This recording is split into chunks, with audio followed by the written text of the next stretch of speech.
David Letterman risked everything to tell this story. Tonight, you'll understand why this single interview would become one of the most talked about moments in television history, a moment that revealed the true power of patience, preparation, and the courage to ask the questions no one else dared to ask. Before we go deeper into this story, take a second and hit that subscribe button, give this video a like, and let us know where you're watching from. I'm curious to know how far these stories travel.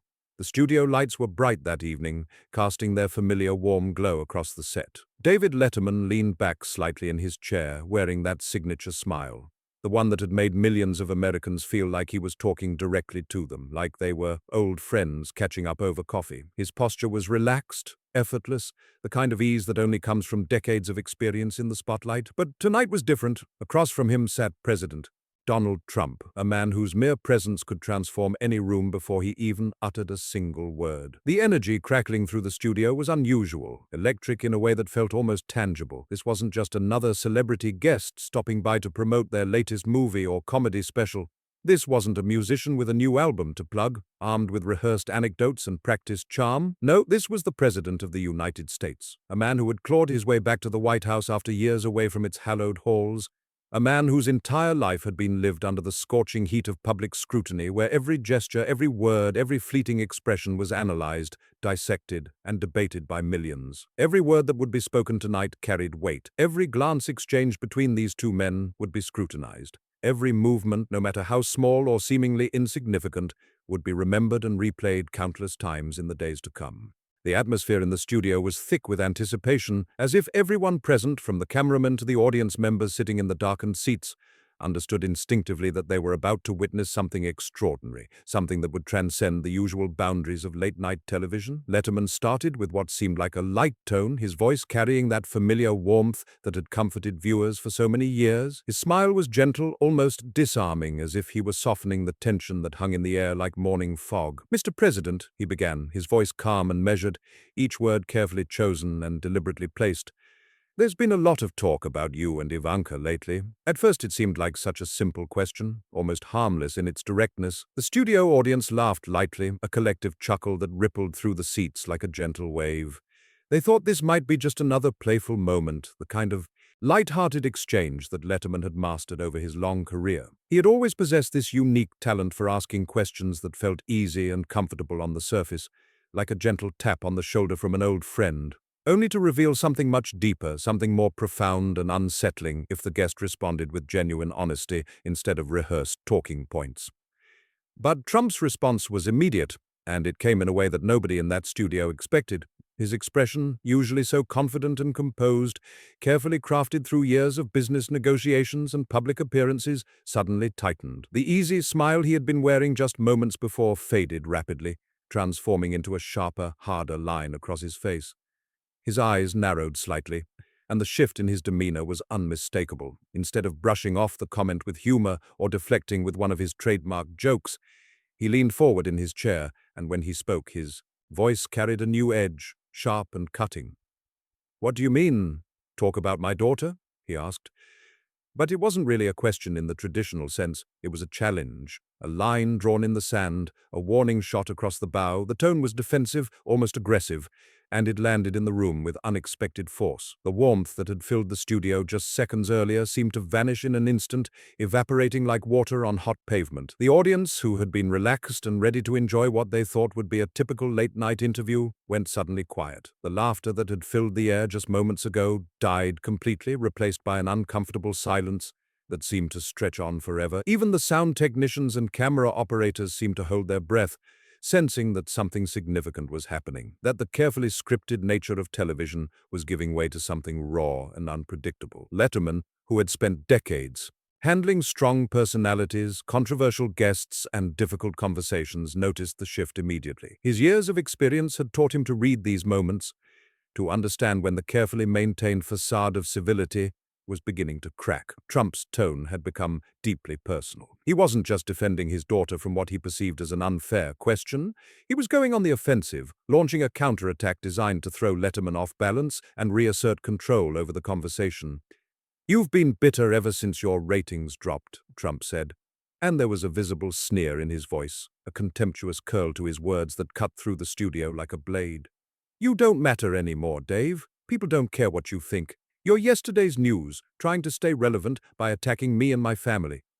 There was a deliberate sharpness in his words, each syllable chosen for maximum impact, as if he were testing the host, daring him to respond, pushing to see how far he could go before Letterman would push back. It was a classic Trump tactic, one that had worked countless times before in boardrooms and on debate stages. The art of going on the offensive before your opponent could land their first real blow. Letterman's smile faltered. For the first time that evening, there was a flicker of uncertainty in his eyes, a momentary crack in the armor of confidence he had built over 40 years in television. The studio audience could sense it immediately, that subtle shift in energy. This was not going to be a playful exchange of witty banter. This was not going to be another carefully choreographed segment with predetermined talking points and rehearsed jokes. Something much heavier was at stake here. Something that went beyond ratings and television politics. The room, which had been light with anticipation just minutes earlier, now felt tense and fragile. Like a glass balanced on the edge of a table, people in the audience leaned forward in their seats, their faces serious now, fully aware that they were watching something far more significant than a routine interview. This was a confrontation, subtle at first but rising fast, building toward something that nobody could quite predict, but everyone could feel approaching. And yet, despite the sudden tension, despite Trump's aggressive pivot and the uncomfortable silence that had settled over the studio, Letterman didn't panic. He had faced difficult guests before, celebrities who tried to control the narrative, politicians who came armed with talking points and deflection tactics, but there was something distinctly different about Trump. He didn't just argue or deflect.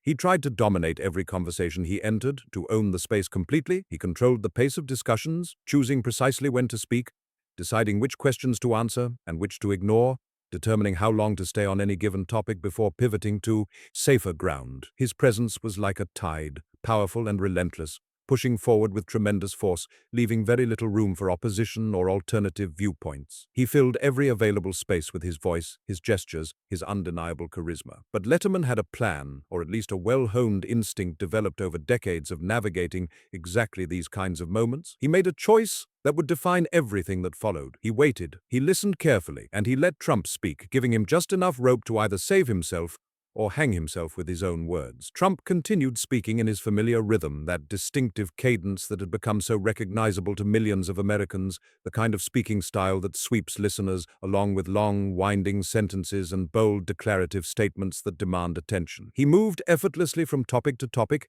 bouncing from his business successes to his family's loyalty, often completely ignoring Letterman's original question, treating it as if it had never been asked at all. He laughed at some points, throwing his head back in that characteristic way that had become so familiar to television viewers. He paused dramatically at other moments, letting silence hang in the air for maximum effect, understanding instinctively how to use timing to his advantage, and occasionally he threw in a verbal jab, a cutting remark designed to remind both the audience and Letterman exactly who held the power in this exchange, who was the sitting president of the United States, and who was merely a television host asking questions. Each comment seemed carefully calculated, like a chess move designed to keep Letterman on the defensive, always reacting rather than leading, always responding to Trump's provocations rather than pursuing his own line of questioning. It was a masterclass in conversational dominance, the kind of technique that Trump had perfected over decades of business, negotiations, reality television, and political rallies. Letterman, however, did not respond immediately. He allowed the silence to stretch for a moment longer than what would normally feel comfortable on television, letting the audience feel the mounting tension, letting Trump feel the unusual lack of immediate reaction or validation.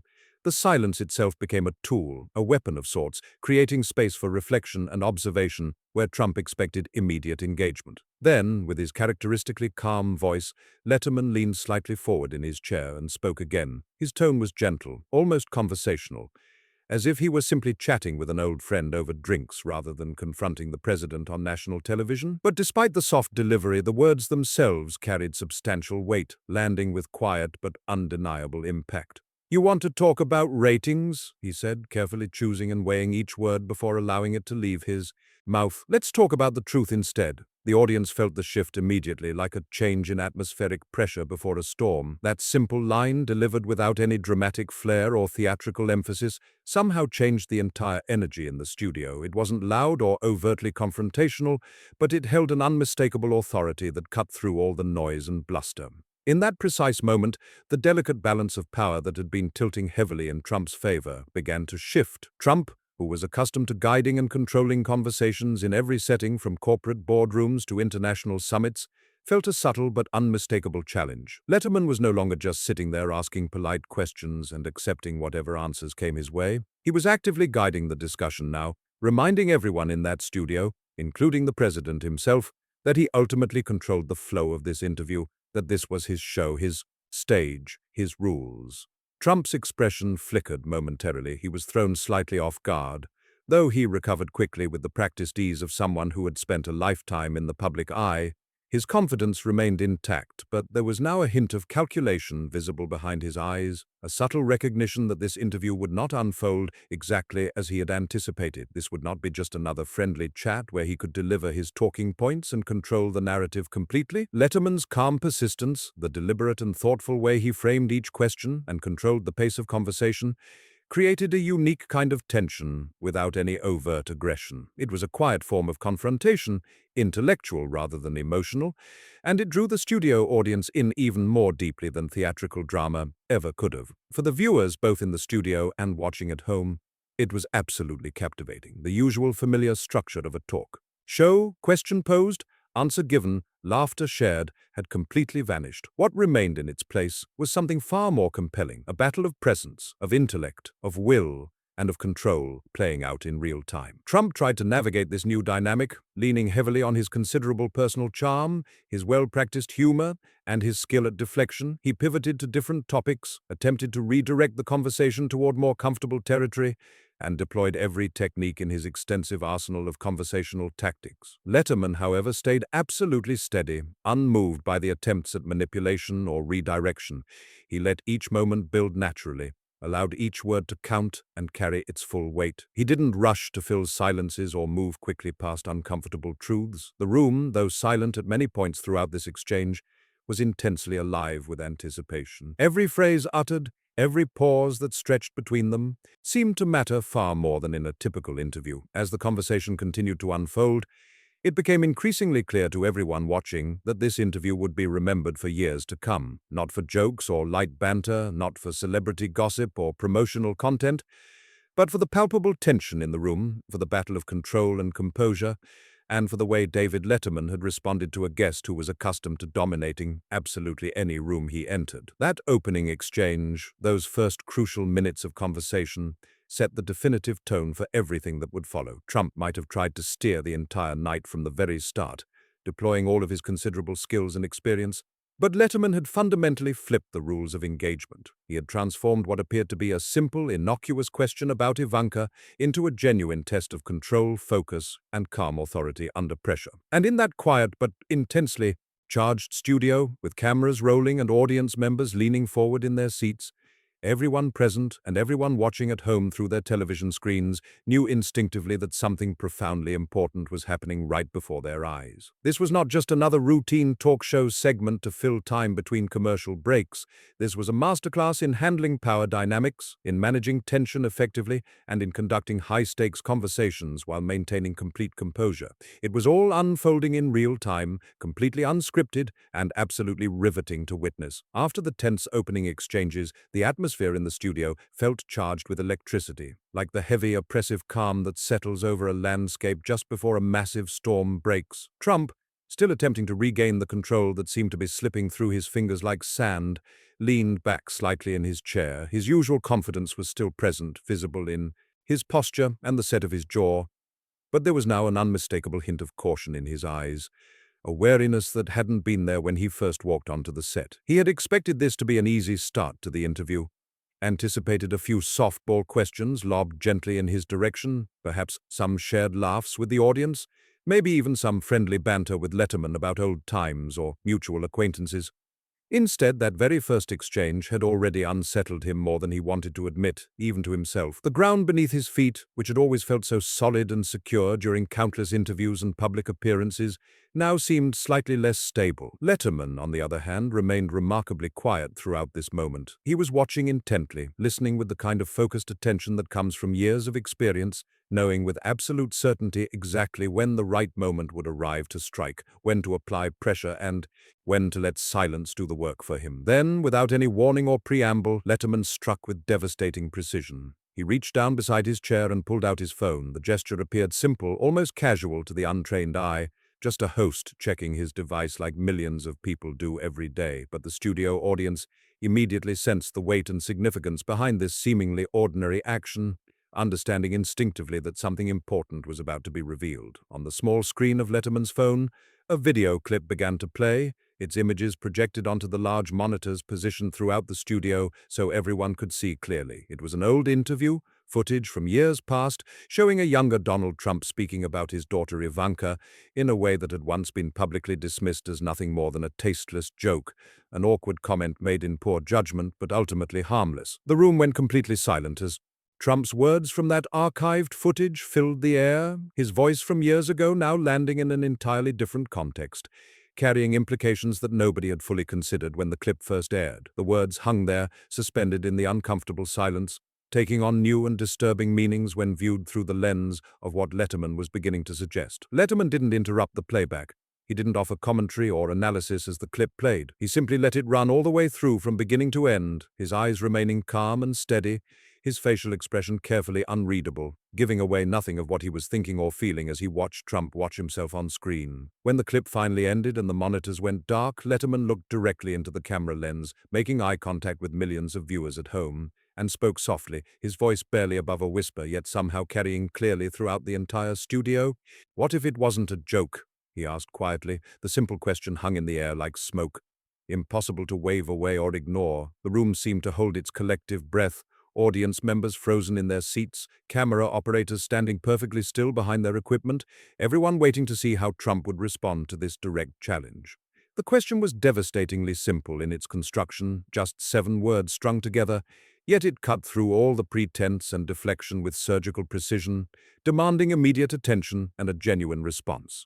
Trump shifted uncomfortably in his seat, trying desperately to mask his obvious surprise with a small, quick smile that didn't quite reach his eyes or convince anyone watching. He attempted to laugh the moment off, making a dismissive joke about the clip being old news that everyone had already seen and forgotten, insisting that dredging up ancient history was desperate and pathetic. But his words fell flat in the charged atmosphere of the studio, landing with a hollow thud rather than the confident dismissal he had intended. Letterman's question continued to hang in the air, unanswered and unavoidable, refusing to be dismissed or deflected with humor or indignation. The audience felt the mounting tension acutely. Even the usually boisterous crowd, accustomed to laughing and clapping on cue, remained absolutely quiet, everyone sensing instinctively that something profoundly serious was happening right before their eyes, something that transcended the usual boundaries of entertainment television. If you were in Donald Trump's position right now, facing questions like this on live television, how would you respond? Would you deflect, attack, or face the truth head-on? Share your thoughts in the comments below. Then Letterman revealed the first piece of truly shocking information, the first domino in what would become an avalanche of revelations. He explained calmly that he had received an anonymous package several days earlier, delivered to his office through untraceable means. The package had contained hospital records, official-looking documents with medical letterheads and physician signatures, papers that listed Ivanka Trump as the mother of a child born when she was only 23 years old, and listed Donald Trump unmistakably and explicitly as the father of that same child. The weight of this revelation hit the studio with almost physical force. A collective gasp rose from the audience, hundreds of people simultaneously drawing in sharp breaths of shock and disbelief. The silence that followed that gasp was somehow louder than any shout could have been.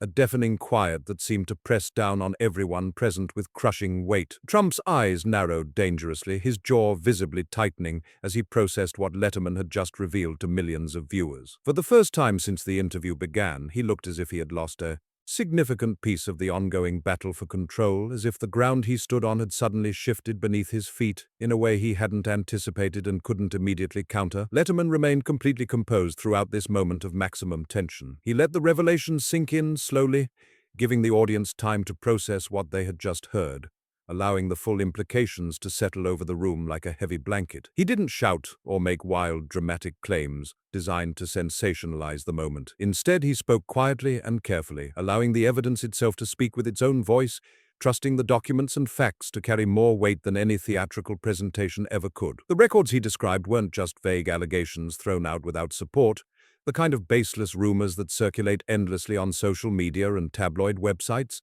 These were actual documents, official in their appearance, tangible and specific in their details, containing dates, times, medical information, and physician notes that could theoretically be verified or disproven through investigation. The audience leaned forward collectively in their seats, absolutely captivated by what was unfolding, feeling as if the familiar television studio had somehow transformed into something much more significant, a courtroom perhaps, or a historical moment being captured for posterity. The line between entertainment and serious journalism had blurred completely, leaving everyone uncertain about exactly what they were witnessing, but certain that it mattered deeply. Then came another twist in the narrative, another layer added to the growing complexity of the story. Letterman began to play additional clips, these ones from behind the scenes of Trump's old television show appearances, footage that had never been meant for public consumption, captured by cameras during commercial breaks or technical adjustments. In one particularly striking moment, Trump had been caught whispering off microphone, probably thinking his words were private and would never be heard by anyone beyond the immediate vicinity. His words were brief, almost easy to miss if you weren't listening carefully, but Letterman had found them, isolated them, and now highlighted them for maximum impact. "She's mine in every way," Trump's voice said on the clip, the words quiet but unmistakable, carrying implications that became impossible to ignore when viewed in light of what Letterman was suggesting. Letterman expertly connected this off-mic comment to another piece of the puzzle, Ivanka's mysterious 9-month modeling break in Europe years earlier. He pointed out how the timing of her absence from the American public eye matched almost perfectly with what would have been the duration of a potential pregnancy. The modeling break, which had previously been accepted at face value as nothing more than a young woman pursuing professional opportunities, abroad now took on entirely new and disturbing significance. The studio audience reacted with visible and audible shock, quiet whispers spreading rapidly through the seats like wildfire through dry grass. People turned to their neighbors, exchanging shocked glances and hushed comments, everyone beginning to realize that this story was not only completely unexpected, but also deeply, disturbingly complicated. This wasn't just celebrity gossip anymore, the kind of salacious but ultimately meaningless content that fills entertainment news cycles for a few days before being forgotten. This was something much more serious, something about unraveling a complex series of hidden connections and carefully concealed truths that had been kept from the public eye for years, perhaps decades. Letterman was methodically laying out a puzzle, carefully placing each piece on the table for everyone to examine, and the audience found themselves completely unable to look away, drawn inexorably into the unfolding mystery. Trump's visible reactions became more pronounced with each new revelation. He leaned forward aggressively in his chair, desperately trying to regain control of the narrative that was rapidly slipping away from him like water through clenched fists. He attempted to joke again, forcing laughter that sounded hollow and unconvincing in the tense atmosphere, suggesting loudly that these questions were completely unfair, utterly absurd, nothing more than a desperate attempt by a failing television host to generate ratings through scandal and sensationalism. But the calm, unshakable authority that Letterman projected made all of those defensive attempts seem weak and ineffective, transparent deflections from someone who had been caught off guard and was scrambling to recover. Each time Trump tried to redirect the conversation or deflect attention away from the uncomfortable questions being raised, Letterman responded not with anger or raised voices, but with subtle, persistent questioning that forced Trump to confront the implications of what was being revealed without ever raising his own voice or resorting to theatrical confrontation. Then came the first human witness to step forward publicly, adding a deeply personal dimension to what had until that moment been largely documentary evidence. A former Trump Organization staffer, someone who had worked closely with the Trump family during the relevant time period, appeared either in person or through video testimony, revealing information that they had kept secret for years.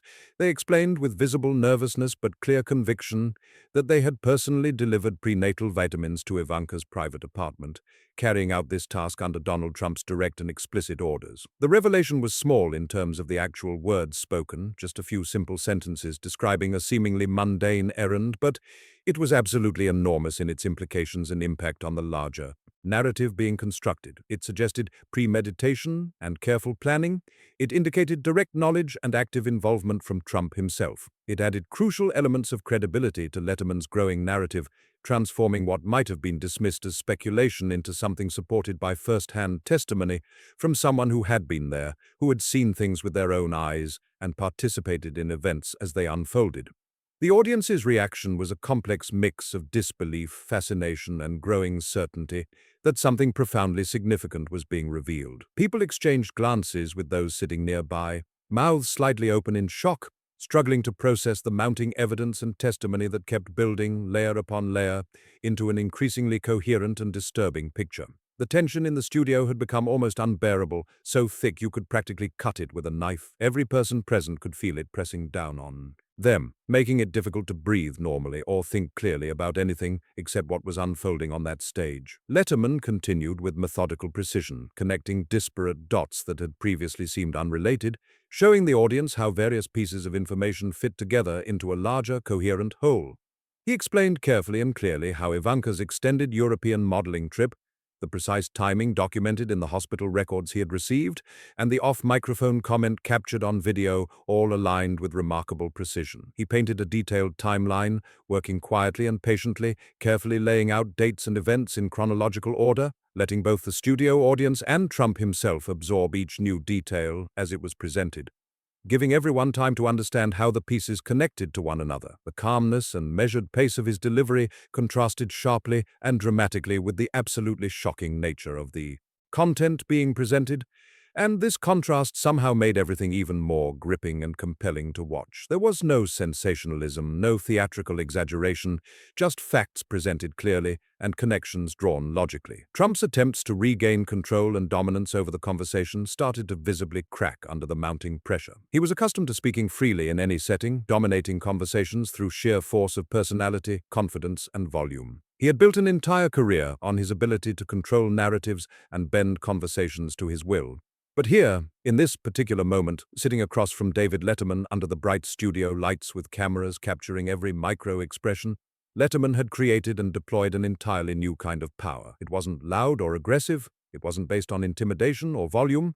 Instead, it was steady, patient, methodical, and completely undeniable in its effectiveness. Trump tried everything in his considerable arsenal of techniques. He attempted to smile disarmingly, deploying the charm that had won over countless audiences and business partners. He tried to joke and deflect, using humor as a shield against uncomfortable truths. He tried to assert his authority by reminding everyone of his position and accomplishments, but the calm, inexorable weight of accumulating evidence was working powerfully against him, undermining every defensive maneuver before it could gain traction. As this segment of the interview continued to unfold, Letterman began to hint at even deeper layers to the story, suggesting strongly that the audience was seeing only the visible surface of something much larger and more complex beneath. He indicated that there were additional connections, patterns, and details that were not immediately obvious at first glance, but would become clear with careful examination and analysis. By carefully and deliberately arranging each revelation in a specific sequence, presenting the video clip first, then the medical records, then the staffer's first-hand testimony, he was building something much bigger and more significant than just a story. He was constructing what amounted to a legal case in real time, right there on national television, and the tension crackling through the studio was absolutely electric with anticipation. Letterman then introduced another crucial piece of evidence, bringing forward testimony from Ivanka's former personal assistant, someone who had been part of the intimate inner circle of the Trump family during the period in question. The assistant, speaking with obvious hesitation and visible emotional difficulty, admitted something that added tremendous weight to everything that had already been presented.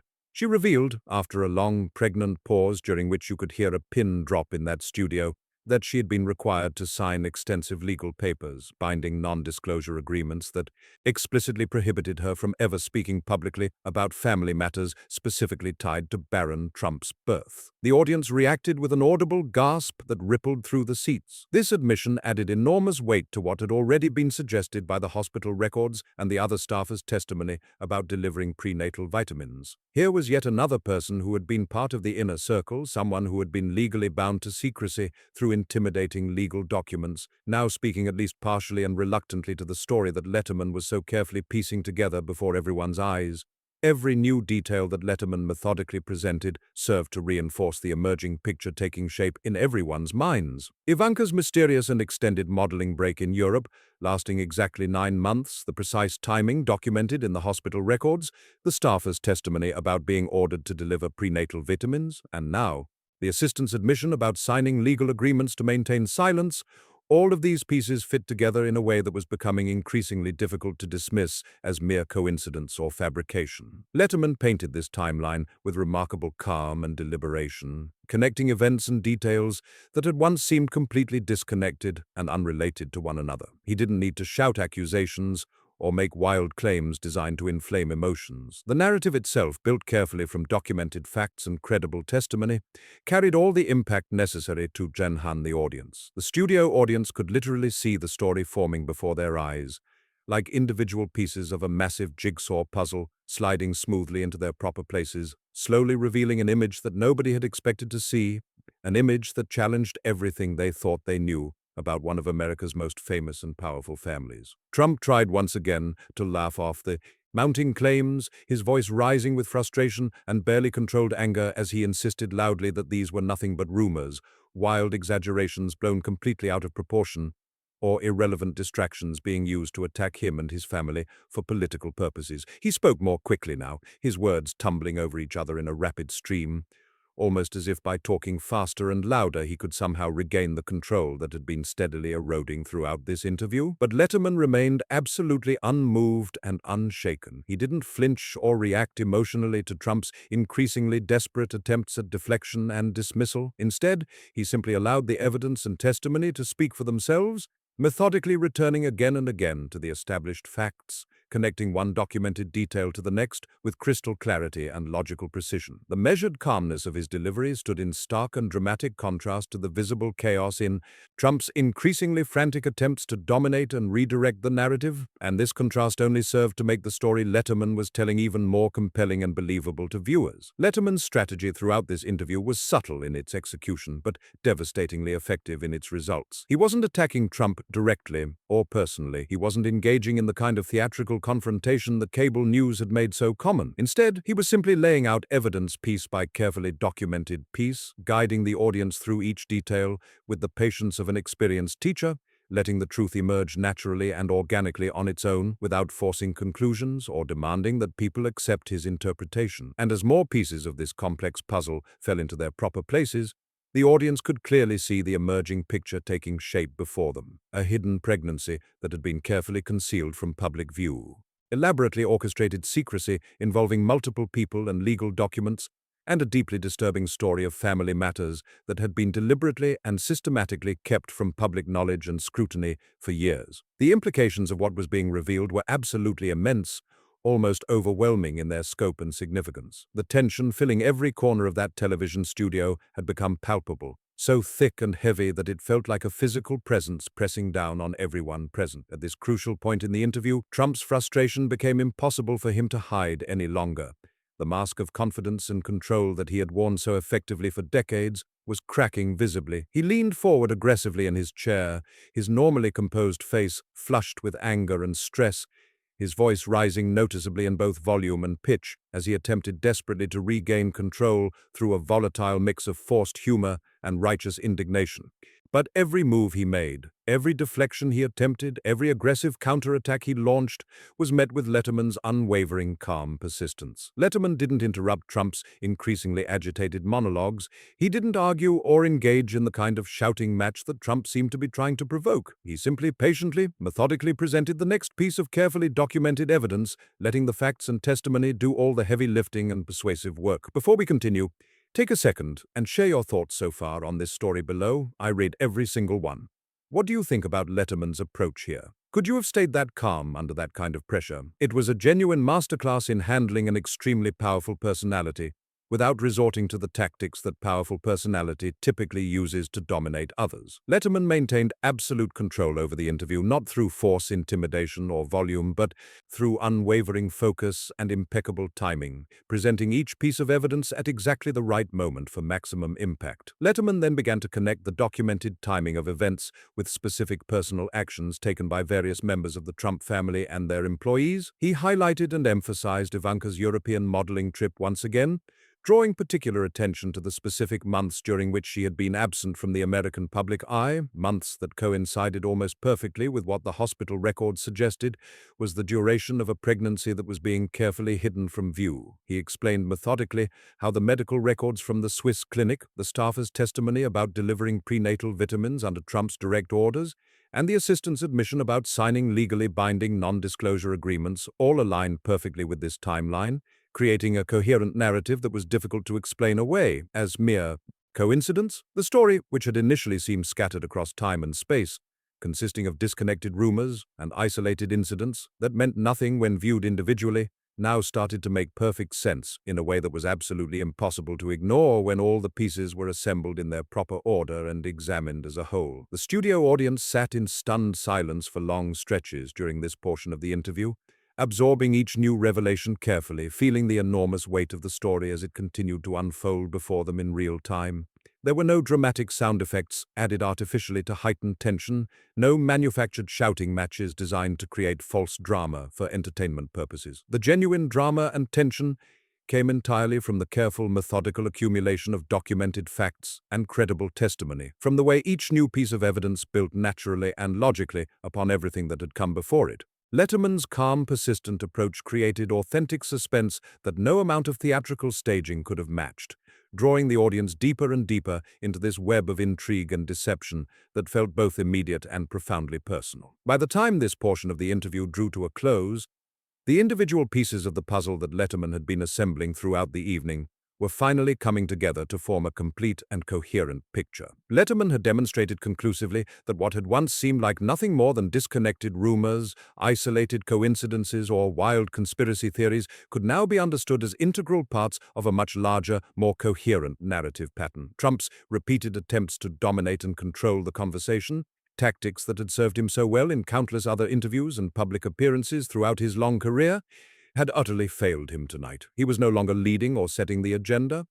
He had been reduced to merely reacting, constantly adjusting his defense, desperately trying to regain footing in a discussion that had moved completely beyond his ability to control or redirect. For everyone watching this unfold, both the live studio audience and the millions of viewers at home watching on their television screens, the impact and significance were absolutely clear and undeniable. This story was no longer simply about television ratings, about throwaway jokes made years ago, or about offhand remarks that could be dismissed as meaningless. This had become something much more substantial and serious. This was about hidden truths that had been buried deliberately, about carefully guarded secrets protected by legal agreements and coordinated deception, and about the remarkable power of calm, persistent questioning to bring much-needed clarity to extremely complex and deliberately obscured situations. Letterman had successfully pieced together a puzzle that revealed far more than anyone in that studio had expected when the interview began, and in accomplishing this remarkable feat,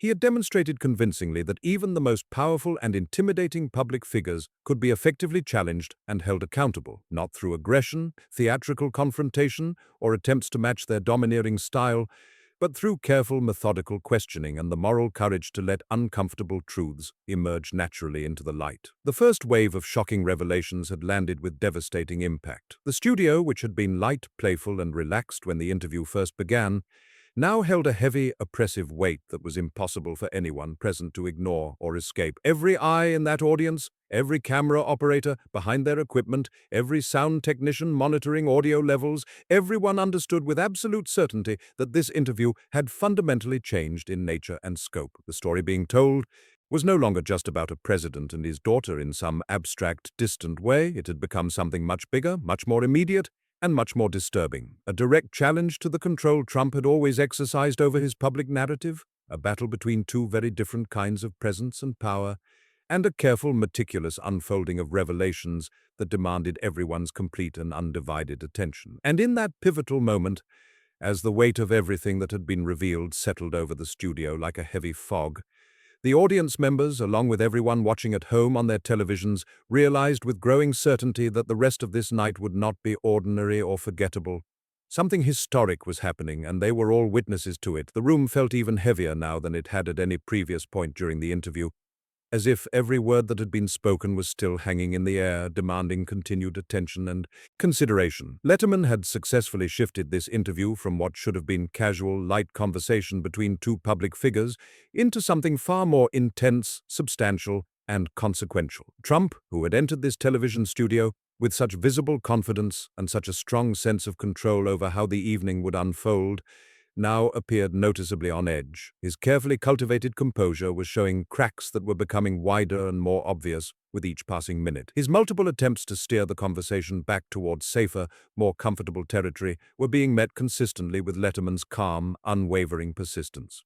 The studio audience could sense clearly and unmistakably that the delicate balance of power that typically favors the guest, especially a guest as prominent and powerful as the President of the United States, had tipped decisively in an unexpected direction. This was no longer just a simple exchange about television ratings, family relationships, or political controversies. This had evolved into something much more profound and serious. A careful, systematic unraveling of long-held secrets, revealed one meticulously documented piece at a time, and David Letterman was the one holding all the cards, controlling the pace and direction of every revelation. Letterman continued with his methodical, almost surgical approach to presenting information. He began systematically connecting various dots that had previously appeared isolated and unrelated, showing the increasingly captivated audience how things that had seemed like separate, independent incidents were actually integral parts of a much larger, more coherent story. The old video clip of Trump making inappropriate comments about his daughter, the official hospital records that had been anonymously delivered,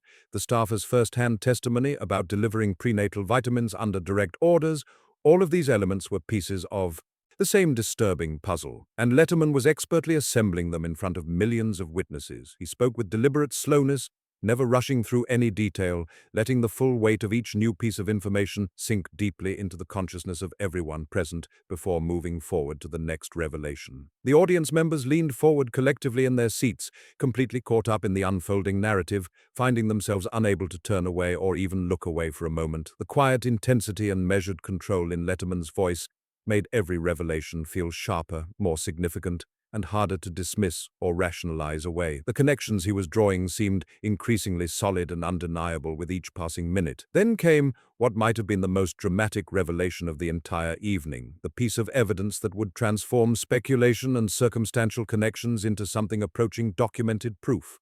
Letterman revealed that he had obtained a series of confidential files from a private Swiss medical clinic, a facility known for catering to extremely wealthy clients who valued discretion and absolute privacy above all other considerations. These were not vague rumors or anonymous tips that couldn't be verified. These were meticulous, official-looking documents bearing the clinic's letterhead and official seals, containing detailed medical information about a patient registered under a name that was not Ivanka Trump, but whose description, age, and other identifying details matched her precisely. Every entry in these medical files, every appointment notation, every test result carefully documented by Swiss physicians, matched specific dates and medical events that aligned almost perfectly with the timeline surrounding Baron Trump's birth. The details were remarkably precise and specific, far too detailed and consistent to be easily dismissed as fabrications or forgeries.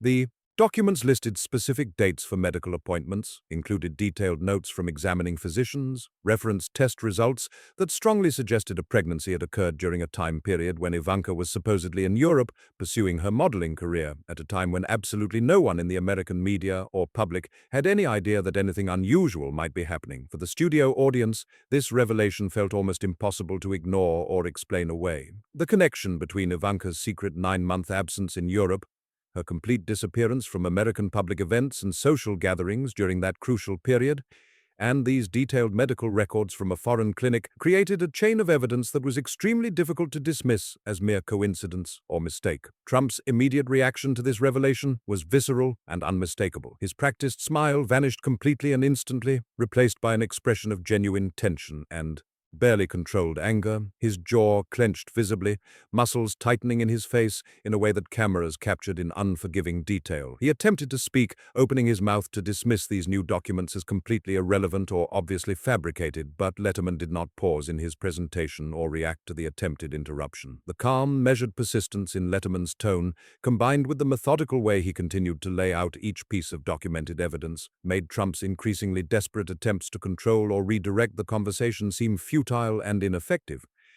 Every single time Trump tried to brush something off with a dismissive wave or a forced laugh, Letterman calmly presented another fact, drew another clear connection, offered another piece of tangible proof that kept the studio audience leaning forward in their seats, hanging on every word. The next revelation came from additional testimony, this time from Ivanka's former personal assistant, returning to add more detail to her earlier admission. She explained with obvious reluctance and visible emotional difficulty that she had been required to sign multiple legal agreements, extensive non-disclosure documents prepared by high-powered attorneys, explicitly prohibiting her from ever speaking publicly about certain specific family matters that were directly connected to Baron Trump's birth. The weight and significance of that statement was absolutely enormous, impossible to overstate. Letterman carefully and clearly explained how these legally binding agreements to maintain silence, combined with the detailed medical records from the Swiss clinic, and all the previous testimonies that had been presented, built an increasingly compelling timeline that suggested a very deliberate, carefully coordinated attempt to conceal a pregnancy from public knowledge and scrutiny. For the first time during this entire remarkable interview, the studio audience could see the complete story finally forming as a genuinely coherent narrative rather than a scattered collection of disconnected rumors, suspicious coincidences, and unverified allegations. Letterman then highlighted another crucial moment from archival footage, returning to those behind-the-scenes clips from Trump's past television appearances that had never been intended for public broadcast. In one particularly revealing video segment, Trump had been caught by cameras during what he thought was a private moment, whispering something off microphone that he clearly believed would never be heard by anyone beyond the immediate vicinity. The phrase he spoke was extremely brief, barely a handful of words, easy to miss entirely if you weren't specifically listening for it, but in the context of all the new evidence that Letterman had systematically presented, in light of the medical records and testimony and documented timeline, those few quietly spoken words took on an entirely different and deeply disturbing meaning that was impossible to ignore. "She's mine in every way," Trump's recorded voice said on the clip, the words quiet but absolutely unmistakable when isolated and amplified, carrying implications that became impossible to rationalize or explain away innocently when viewed through the lens of everything else that had been revealed. Letterman expertly connected this off-microphone comment to Ivanka's mysterious 9-month modeling break in Europe and to the specific timeline documented in the Swiss clinic's medical records regarding Baron's birth. Every single detail, when examined individually, might have seemed insignificant or easily explained, but when all the pieces were assembled together and viewed as parts of a coherent whole, they reinforced a deeply troubling idea that there was a major story being deliberately and systematically hidden from the American public, and that this concealment had been carefully orchestrated over many years with significant resources and legal protections. Trump's attempts to regain control of the situation and reassert his dominance over the conversation became increasingly visible, aggressive, and ultimately desperate in their execution. He raised his voice significantly, the volume climbing as his frustration mounted, insisting with growing vehemence that Letterman was obsessed with my beautiful daughter, and claiming loudly that all of this evidence being presented was obviously fabricated, created by his enemies specifically to damage him politically. He tried repeatedly to steer the conversation forcefully back to more general topics, to deflect attention away from the mounting chain of documented proof, to shift focus onto Letterman's supposed bias or onto unrelated political controversies. But Letterman remained completely composed and unshaken throughout these attempts at deflection. He didn't argue with Trump's characterizations, he didn't shout back or match the rising volume and anger, he didn't allow the conversation to slip away into the kind of chaotic shouting match that might have allowed Trump to regain some measure of control. Instead, Letterman simply and calmly connected one piece of meticulously documented evidence to the next, showing the audience with crystal clarity how everything fit together in a clear, logical, and ultimately undeniable sequence. Then came what many viewers would later describe as the final, definitive layer of evidence. The revelation that would make it nearly impossible for anyone to dismiss this entire story as baseless speculation or political attack. Letterman revealed additional documents that he had obtained from the same Swiss medical clinic, records that went even deeper and provided even more specific detail than what had been shown before. These new documents included detailed appointment schedules showing regular visits over a 9-month period, extensive medical notes written by attending physicians documenting the progression of a pregnancy and identification details that, while using a different name for privacy purposes, matched perfectly with the timeline and specific medical circumstances surrounding Baron Trump's birth. Each document that Letterman presented reinforced and strengthened the story he had been building throughout the evening. The record showed conclusively that Ivanka had registered at this exclusive Swiss facility under a carefully chosen different name, that detailed medical records had been meticulously maintained by the clinic staff, and that the precise timing of these medical visits corresponded exactly with the periods when she had been completely absent from the American public eye, when she had supposedly been in Europe focusing entirely on her modeling career. The studio audience gasped repeatedly, audibly and collectively, as Letterman methodically laid out these final connections with the patience and precision of an experienced prosecutor presenting evidence to a jury. People were beginning to truly understand the depth and complexity of what was being revealed before their eyes, the elaborate lengths to which powerful people had apparently gone to conceal this secret from public knowledge. The most dramatic and powerful moment of the entire evening came when Letterman paused in his presentation, looked directly into the camera with absolute calm and clarity, and quietly summarized all of the implications of everything that had been revealed. His voice was measured and controlled, showing no hint of triumph or vindictiveness, just a clear statement of facts and their logical conclusions. He carefully outlined the complete timeline one final time for maximum clarity and impact. Ivanka's secret 9-month absence from American public life, spent supposedly pursuing modeling opportunities in Europe, the detailed medical records from a Swiss clinic showing a hidden pregnancy under an assumed name, the staffer's direct testimony about being ordered to deliver prenatal vitamins to Ivanka's apartment, the assistant's admission about signing extensive legal agreements to never discuss family matters related to Baron's birth, and Trump's own captured off-microphone comments suggesting an inappropriate relationship. Each piece of evidence, when considered independently and in isolation,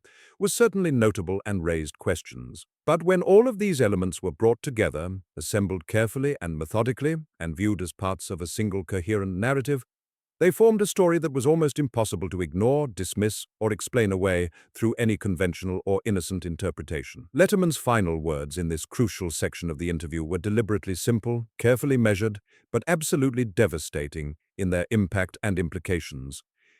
"The pieces are all here, laid out for everyone to see and evaluate," he said quietly, his voice carrying clearly throughout the utterly silent studio. "The question facing us now is not whether something was hidden, but why this was so deliberately concealed from the American public for so many years." Trump's visible frustration at this point became completely impossible for him to hide or control any longer. The careful mask of confidence and authority that had served him so well throughout his entire public life was cracking badly under the sustained pressure of Letterman's calm, methodical presentation. His attempts to control the room, to reassert his natural dominance, grew increasingly desperate and ineffective.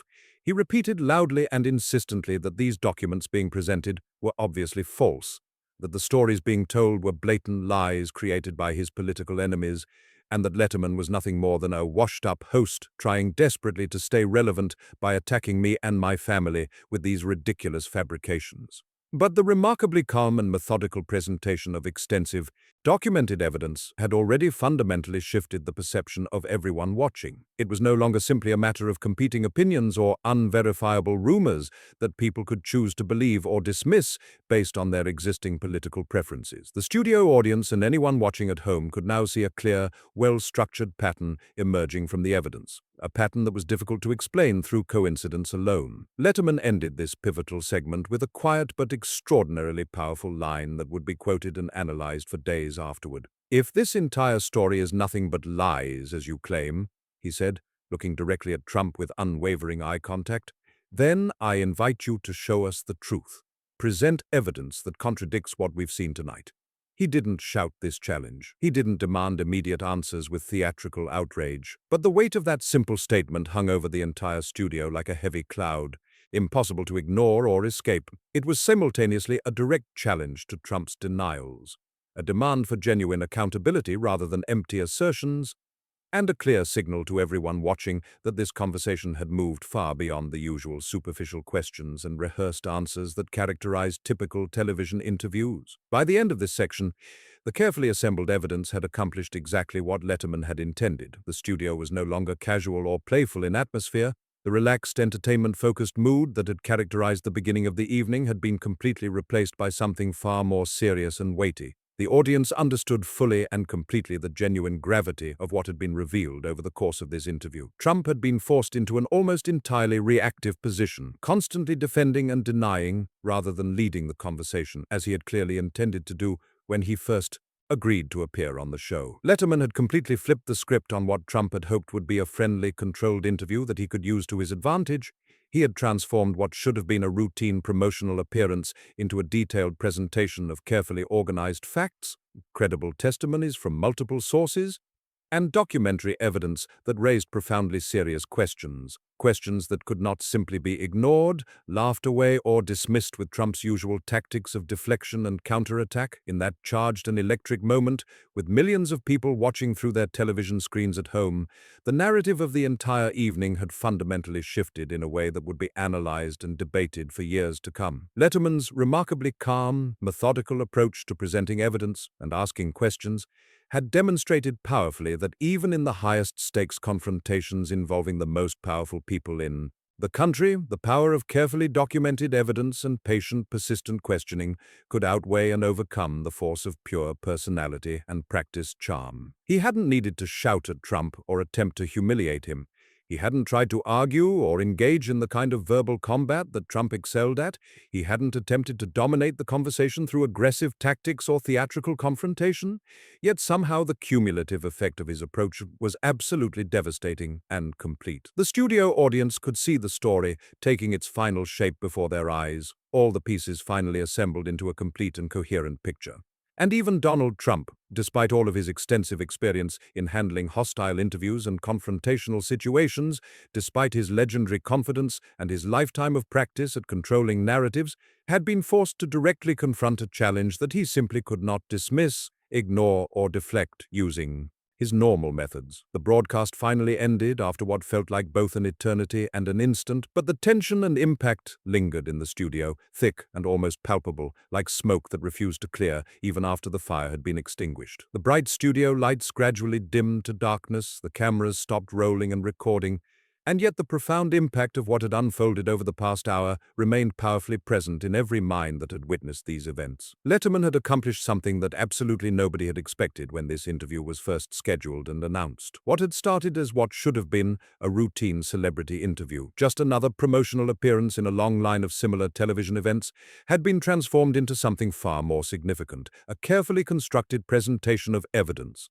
penetrating questions and shocking revelations that challenged not just the specific narrative Trump had tried to control, but the very foundation of the public story surrounding his family that Americans had been told for years. Trump sat in heavy silence for a long moment after the taping concluded, and the cameras finally stopped recording. He was visibly frustrated, his face flushed, his jaw set in a hard line. He had entered this television studio with such confident expectations, planning to guide the conversation effortlessly, to dominate the room with his characteristic charm and force of personality, as he had done so many times before in countless other interviews and public appearances. And yet, despite all his experience and skill, he had been systematically forced into an almost entirely reactive position throughout the interview. Every attempt he made to joke his way past uncomfortable questions, to deflect attention onto other topics, or to assert his authority and control had been countered with calm, deliberate evidence that was impossible to simply dismiss or ignore. The carefully maintained power dynamic that Trump relied upon in all his public interactions had been turned completely upside down in a way that even the most seasoned and experienced public figures rarely experience. It represented a fundamental challenge to everything Trump had built his public persona around. For someone like Trump, who had built his entire professional life and public image on being the person in charge, the one who controls every situation and dominates every room he enters, this shift in power dynamics was not subtle or ambiguous. It was a direct and unmistakable challenge to his authority, competence, and honesty. Within just a few short hours after the interview concluded and the footage began circulating, the public reaction started to ripple outward like waves spreading across a vast ocean. People across the country discussed the interview intensely, debating its implications and significance. They talked about it not just because of its boldness or its sensational subject matter, but because of the remarkably controlled and methodical way that Letterman had structured and conducted the entire conversation from beginning to end. The calm persistence he had displayed throughout, never losing his composure even when Trump became aggressive, the careful sequential layering of evidence, with each new piece building logically on what had come before, and the subtle but absolutely undeniable way the narrative had been revealed, piece by methodical piece, made the entire interview impossible to simply dismiss as partisan attack or baseless speculation. Trump responded in exactly the predictable way that anyone familiar with his patterns would have expected. He immediately took to social media and friendly news outlets, calling Letterman a washed-up has-been host desperately trying to revive his failing career and insisting loudly and repeatedly that all of the allegations presented during the interview were complete lies fabricated by his political enemies. He threatened aggressive legal action, vowing publicly to sue anyone who continued spreading what he characterized as false and defamatory claims about him and his family. His lawyers released strongly worded statements demanding retractions and threatening massive lawsuits for damages. Yet, despite these fierce denials and legal threats, the carefully presented documents, the credible testimonies from multiple independent sources, and the video clips showing Trump's own words had already planted seeds of serious doubt in the minds of millions of viewers who had watched the interview. The fundamental clash between Trump's public assertions of innocence and the private evidence that had been presented created a powerful storm of controversy that no amount of forceful denial could easily contain or control. Letterman, for his part, remained remarkably steady and composed in the face of Trump's threats and attacks. He didn't react emotionally to the aggressive, legal threats being made against him. He didn't escalate tensions by responding with his own attacks or inflammatory rhetoric, and he didn't add unnecessary fuel to the already raging fire of public controversy and debate. Instead, with characteristic restraint and wisdom, he simply allowed the evidence that had been presented to stand completely on its own merits, trusting that viewers were intelligent enough to evaluate what they had seen and draw their own conclusions. The calm, measured authority with which he had delivered the entire narrative during the interview became the lasting impression that people remembered and discussed. People who watched remembered not the heated confrontations or the moments of raised voices, but rather the remarkably controlled way he had systematically pieced together a complex puzzle right before their eyes, on live television, for millions of witnesses to observe and evaluate. His methodological approach had been almost surgical in its precision, carefully extracting and presenting each piece of evidence at exactly the right moment for maximum impact, yet the overall effect was deeply compelling as powerful storytelling rather than dry legal presentation. As days and then weeks passed after the interview aired, additional details and discussions from that remarkable evening continued to surface and circulate widely. Professional analysts, political commentators, media critics, and simply curious viewers began carefully examining and re-examining the detailed timeline that Letterman had so meticulously outlined during the interview. They scrutinized Ivanka's mysterious 9-month European modeling break that had never been fully explained, the staffer's specific testimony about being ordered to deliver prenatal vitamins directly to Ivanka's private apartment, the assistant's sworn statements about being legally forced into silence regarding family matters, and the remarkably detailed medical records from the Swiss clinic that seemed to align perfectly with the birth of Baron Trump, all of these elements fitting together in ways that were genuinely hard to dismiss as pure coincidence or deliberate fabrication. Even many people who had initially been inclined to accept Trump's angry dismissals and denials at face value, those who wanted to believe that this was all just another political attack, started questioning privately whether perhaps the pieces did fit together more convincingly than anyone had initially been willing to admit or acknowledge publicly. Before we go deeper, I would love to hear your point of view. Tell me what part of this story hit you the hardest, and share your honest thoughts in the comments. Was it the medical records, the testimony, or Letterman's unwavering calm throughout it all? Letterman's remarkably calm, methodical approach to conducting this interview had created a powerful ripple effect that spread far beyond the television studio where it was recorded.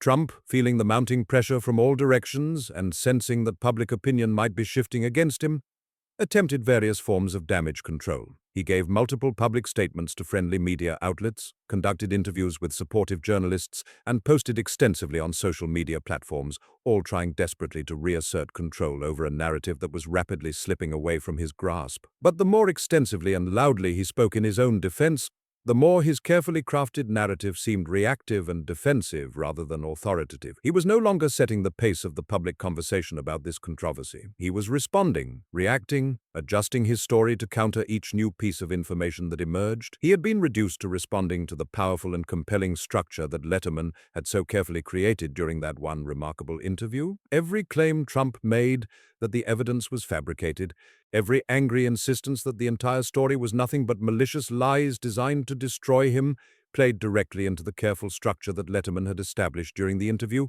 forcing the audience to compare what Trump was now saying with what had been so methodically documented on camera for everyone to see and evaluate. The fundamental perception of authority and credibility had shifted in a subtle but absolutely unmistakable way that would be difficult for Trump to overcome.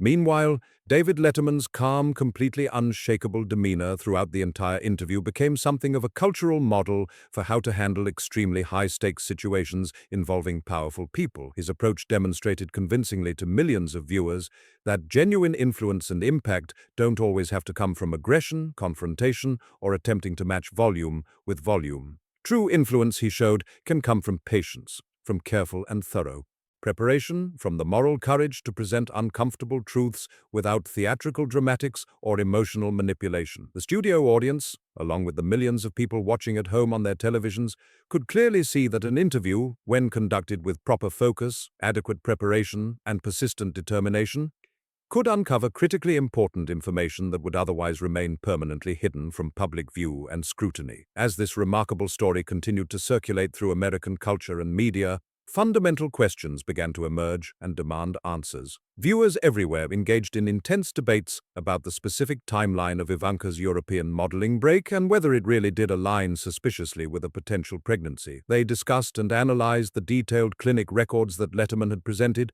questioning their authenticity but also struggling to explain how such detailed forgeries could have been created. They examined the staffer's statements about being ordered to deliver prenatal vitamins, wondering why someone would risk legal consequences to come forward with such specific claims if they weren't true.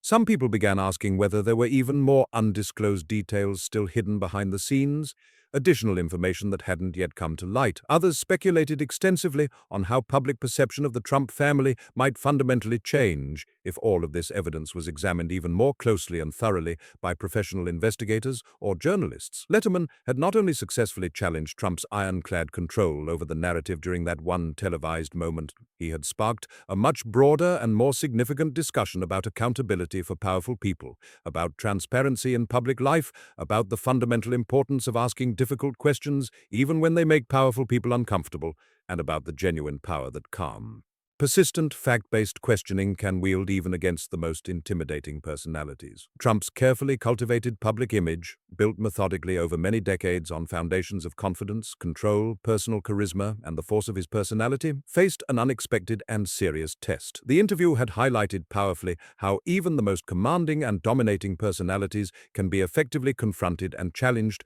when verified facts are presented clearly, methodically, and without emotional theatrics. His aggressive threats of lawsuits and his angry accusations that Letterman was obsessed with destroying him seemed, to many observers, to emphasize his defensive reaction rather than successfully weakening or undermining Letterman's carefully constructed narrative. The stark contrast between Trump's increasingly fiery, emotional responses and Letterman's sustained calm authority became a defining element of how people remembered and discussed the aftermath of this interview. For David Letterman personally, this interview represented a powerful statement about the enduring value of preparation and unwavering focus when confronting power. He had not needed to shout at Trump, to raise his voice in anger, or to attempt to dominate the conversation through superior force of personality or intimidation tactics. Instead, each carefully chosen piece of evidence, each precisely formulated question, and each methodically connected element of the timeline spoke far louder and more persuasively than any amount of confrontation or theatrical dramatics ever could have.